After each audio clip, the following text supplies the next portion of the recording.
Bonjour Président.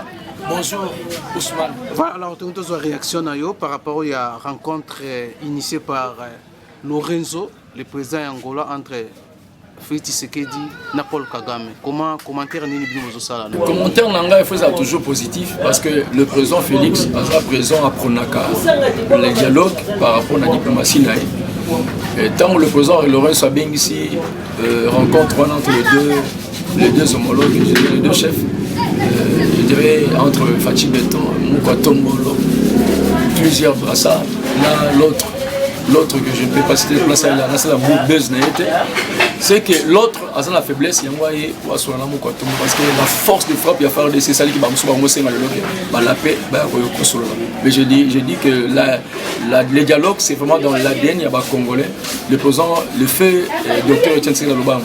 Donc les Congolais, nous sommes plutôt hospitaliers.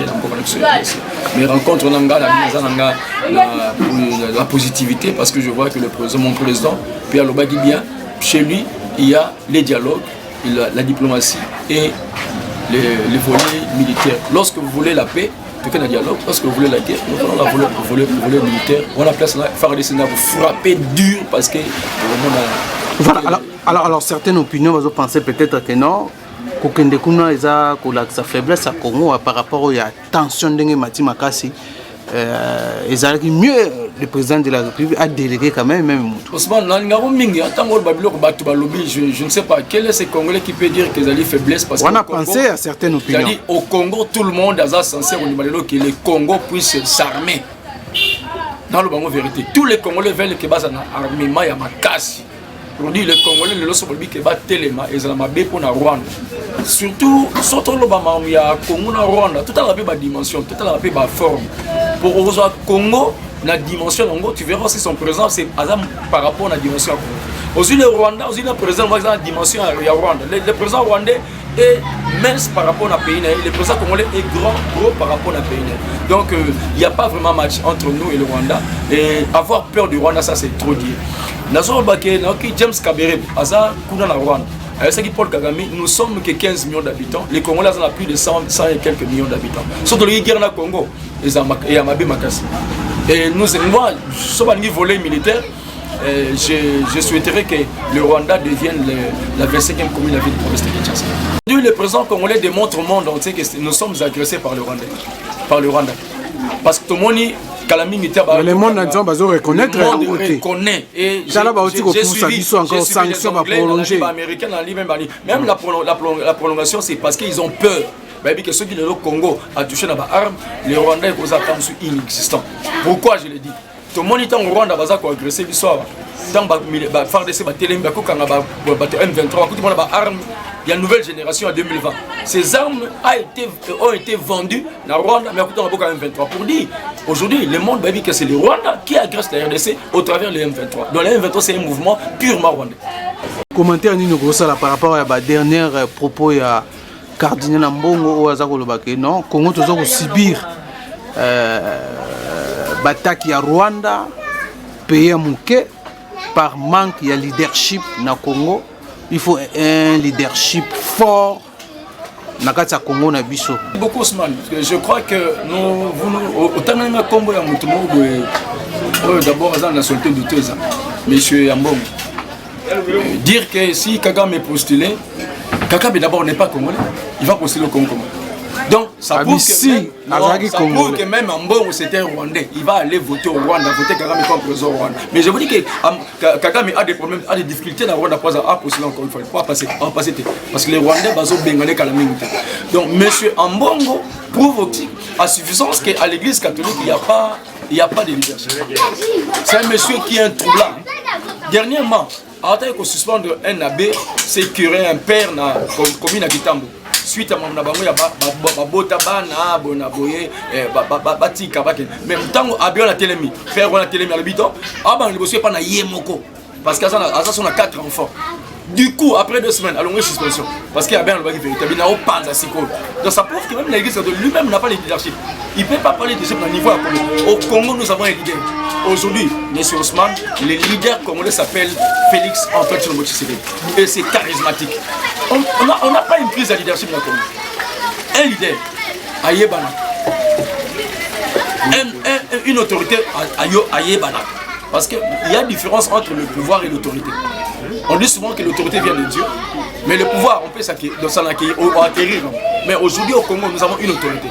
Un président de la République élu, notifié, confirmé, aimé et appuyé par le peuple congolais en la personne de Félix Antoine Tshisekedi. Donc, M. Ambongo, il y a terrain na yote. Yo, ezali zoa Bible na yo, Luka Michel. Lucas Chapelet na yo, au lieu de croire na yo, alors que ça la bilon na grotte, on s'abat Jésus Salim Marie pleine de glace. Mangotali politique, tu es pas politicien, il y a politicien. Et de surcroît, titre cardinal c'est un titre moko politique.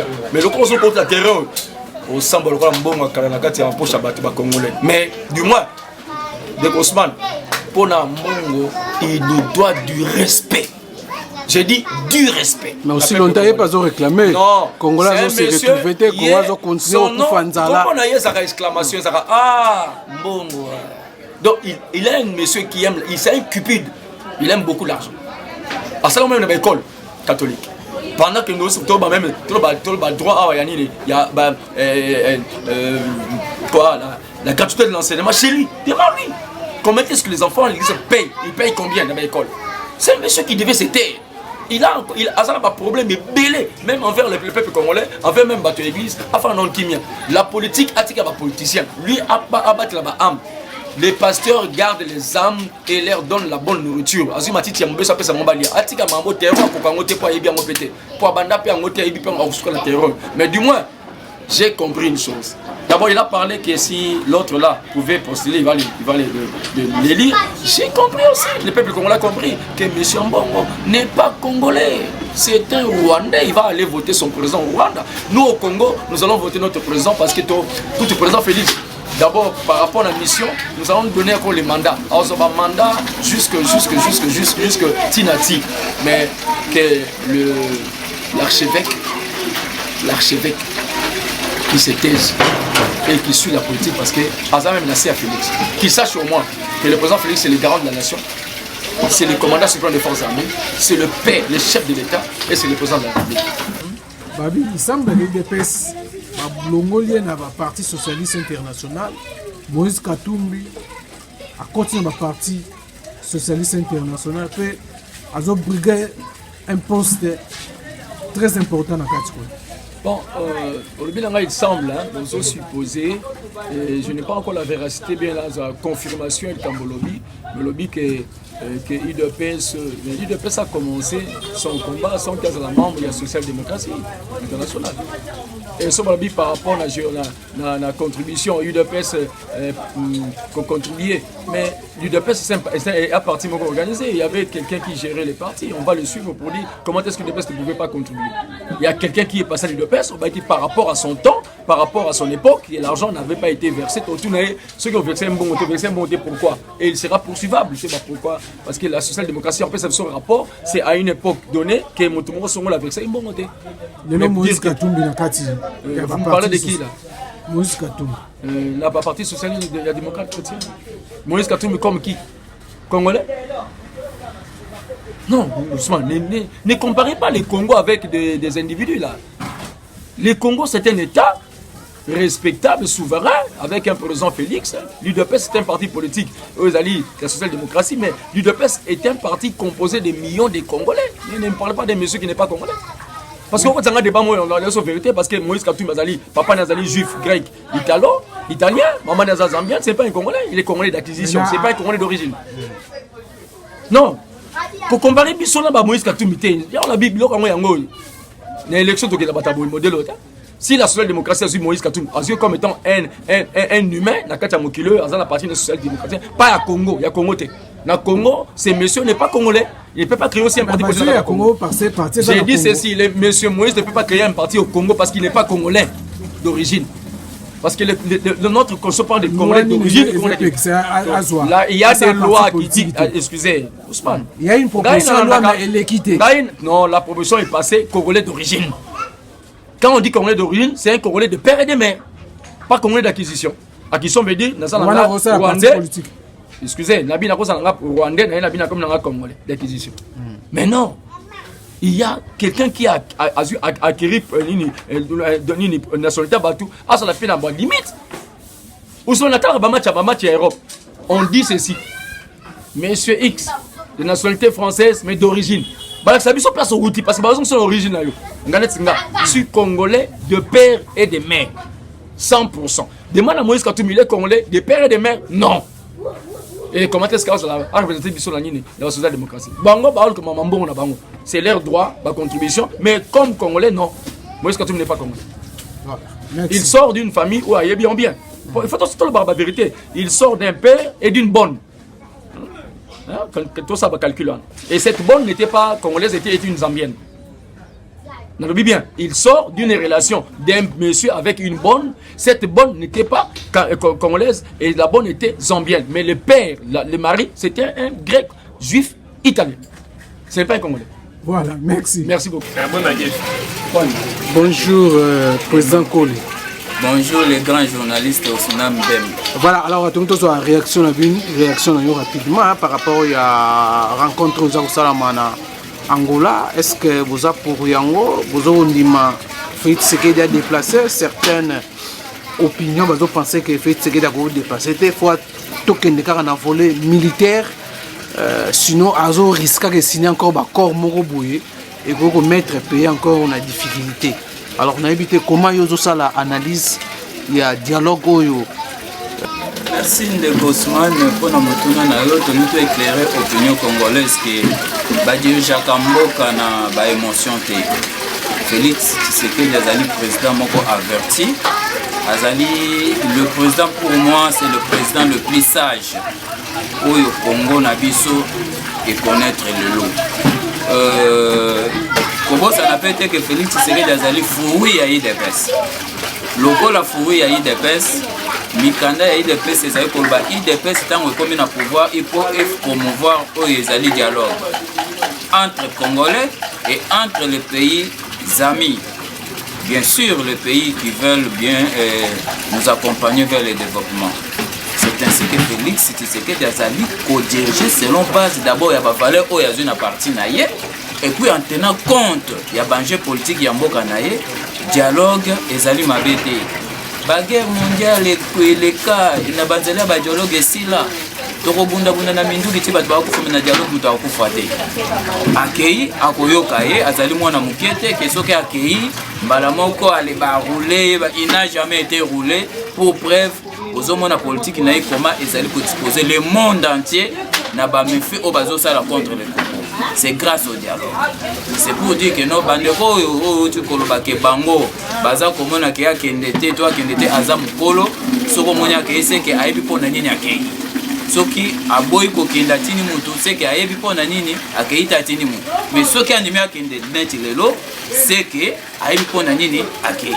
Donc de ce côté-là tous allez vraiment kimia tous en confiance il y a chef de l'État donc Kagame na Rwanda nae ils n'ont rien roulé à Félix Tshisekedi sur le plan du dialogue. C'est pas les faiblesses, il y a RDCT. Mais sur terrain, le local prolonger encore la sanction. Non. Sur le terrain, sa faiblesse. Nous démontrons de quoi nous sommes capables sur terrain, Ousmane. N'oublie pas que l'armée congolaise a une histoire dans ce monde. Rappelez-vous de la Deuxième Guerre mondiale, vous avez suivi les rois. Hein? Les rois, Bouti Kolanda tango bauti ko décorer nani l'ancien combattant nabiso o ba décorer awa ba décorer pour nani mais babi armango ya lelo eza armé moko infiltré infiltré mais il y a un travail à faire et ce travail est en train d'être fait mais na minute o tozali ko solola na yo armé o bazolo ba ezali infiltré mais ezali pe ko sa ba prouesse sur terrain. Vous allez sentir que ces derniers temps, Kagame est en train de multiplier des déclarations, des interviews, des conférences de presse en train de tutoyer le président de la République, Félix Tshisekedi Tshilombo. Mais je vous dis que tutoyer le côté.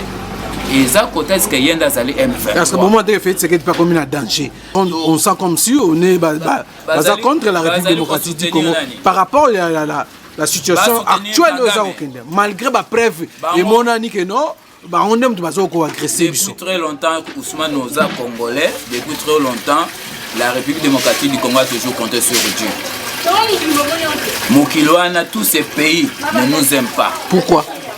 Mais ils sont jaloux de nos richesses. Ils sont jaloux, ils sont en train de reprocher à Dieu pourquoi vous avez donné aux Congolais de telles richesses et pas à nous. C'est pourquoi ils n'aiment pas les Congolais, ils n'aiment pas les Congolais. Et nous ne pouvons pas céder na ba caprice na biso, na bango plutôt. Biso tozali awa pona pour défendre l'intégrité territoriale, le peuple congolais et la vision du chef de l'État. Donc ce n'est pas la France, ce n'est pas les États-Unis, ce n'est pas le Canada qui va nous faire reculer pour défendre notre pays. Donc va prolonger attendre handicap ya pamba tokotia PNAS de la République et le Congo restera au Congolais.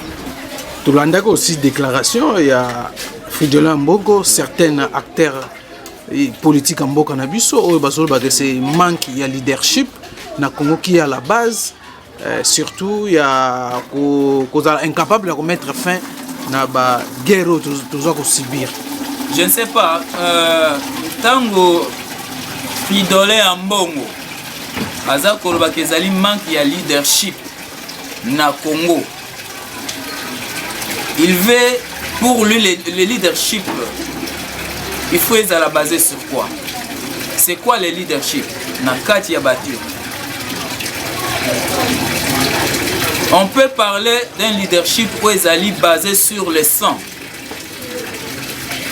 Parce que Kagame est en train de verser le sang des Congolais pour voler les minéraux congolais. Donc c'est ça le leadership que M. Fridolin Mbongo peut saluer à Kagame. Mais ça prouve à suffisance que l'Église catholique et Fridolin Mbongo, ils ont un problème sérieux devant Dieu. Moi, je ne peux pas saluer un leadership qui est fondé sur le sang. Et encore moins, saluer un criminel qui s'appelle Kagame. Les données politiques de la RDC, sont différentes des données politiques du Rwanda. Le Rwanda, c'est une tache sur la chemise du Congo. C'est un quartier à Wepanabiso na Congo. Banje politique nabiso et zanemona ya Rwanda te. Tant que le leadership, c'est comme si Kagame dirige un grand pays et Félix dirige une commune. Mais non. Félix n'est pas un sanguinaire pour que Aboma Rwandais atia kimia na est. C'est pourquoi Azali prioriser les dialogues. Kagame, comme il est volé, il est criminel, il vient en tuant les Congolais pour que aïe baba minera ba Congolais kenenango. En tant qu'homme de Dieu, Fridolin Mbongo a coqué pour saluer le soi-disant leadership ya Kagame était. Il doit condamner Kagame par rapport à ses actes. Na éviter Zalika koluka pouvoir ou bien le gosso ya Mbongo. Est-ce que comment on a déclaration marquée on a été comment on a déclaration marquée par ba élite ya mboka na biso est-ce que aux moments pouvoir même a fait Tshisekedi de combien danger il y a fait Tshisekedi par manque de leadership pour Congo souffrir to Congo doit souffrir na manque de leadership mouvement citoyen nan ba revendiquer de par Félix c'était depuis Félix a na pouvoir parce que tant aux ba mouvement citoyen mingi toyeba ba filimbi toyeba ba lusha et toyebi banani bazaka na sima ya ba filimbi na sima ba lusha. Vous comprenez? Bazaka déjà sur terrain. Félix a kosa le logo ya malongo bango balobi ka sali mabe. Félix a kotanga couleur à pembe na munoko na ye bango babité atanga ki noir. C'est pour affaiblir son pouvoir. Mais malgré ça, le leadership du président est en train de toujours monter. Donc objectif nabiso na pouvoir na RDC ezali pour que atabiso toleki totika Congo na nzela o elongo bami. Pototika l'éternellement te mon moins totika bilembo ndenge Barack Obama lobaki tango ba elira ki que je ne suis pas élu pour devenir quelqu'un mais pour faire quelque chose. Tango biso toye na pouvoir toye poto ça quelque chose oye ko permettre na bande ko misuso bakoya lobi bakamba mboka balanda nzela wana. C'est ça l'objectif. Il y a IDPS et il y a Félix Tshisekedi na magistrature suprême lelo. Donc bandeko bazali ko s'embrouiller na ba haine na ba tribalisme na ba nini wana. Je crois que wana eza ba valeur te koki ko sala ke bana mboka bazala bomoko wana eza ko kabola ba congolais to tika biloko wana Félix Tshisekedi aza ko sa musala na ye ndenge ba votaki ye et ceux qui peut mandat na ye sili akofanda na ye yo soza na poste ya pouvoir yo ambongo yo ceux qui na Moïse te Moïse yaza mopaya kame enani Fayulu aza mopaya bango ba okota te makambo na etali bango te po awe za problème ya de père et de mère bango baza kuna te congolais nyonso to ata botoli bino siège na bino na ba parti politique socialiste international l'IDPS ba boaki ya comme soki deuxième vice-président nalandi information ok IDPS ba boaki ba nini libanda Moïse ya koti mais c'est que parti socialiste wana ba komi pe na problème sérieux c'est que ba ebi Moïse a malamu te soit à un certain niveau ba partager rapé à un certain niveau ba partager rapé ba affinité moko boye na ye yango po ba koti wana il faut ba critère nini yango ezali pona ko komisa un parti politique a adhérer na kati ya ni ya ba parti socialiste. Est-ce que ensemble pour la nation ils en a combien des années sur le plan politique pour que ba koti ça y kuna? Quelles sont des prouesses ensemble pour la nation na kati ya Congo basi ba prouver na peuple congolais ko constituer des critères ya ke ba désigner à côté na kati ya ba parti socialiste. IDPS lelo soki tozala na kati ya parti socialiste tozana ba éléments entre autres. Non, ces dernières selon d'autres informations vous avez dit non, il semblait que IDPS est cotisera sous-souté. Soki IDPS est cotisera sous-souté ni sanction ezali ya kolongola IDPS to ya ko interpeller IDPS. Pour que IDPS cotise et contribuer. Alors, le corps bazui Moïse pour un milliardaire, Nambon Aïba na Congo pour akotia kuna, bazo ya kotia kuna mais l'IDPS va continuer son combat pour abandaki angwao. Bitumana abandaki on a souhaité. Abandaki na Congo, c'est au Congo que nous allons continuer le combat de la démocratie et de l'instauration d'un état de droit. Donc, peu importe, biso toujours continuer voir na biso et nous irons jusqu'au bout. OK, merci. Merci.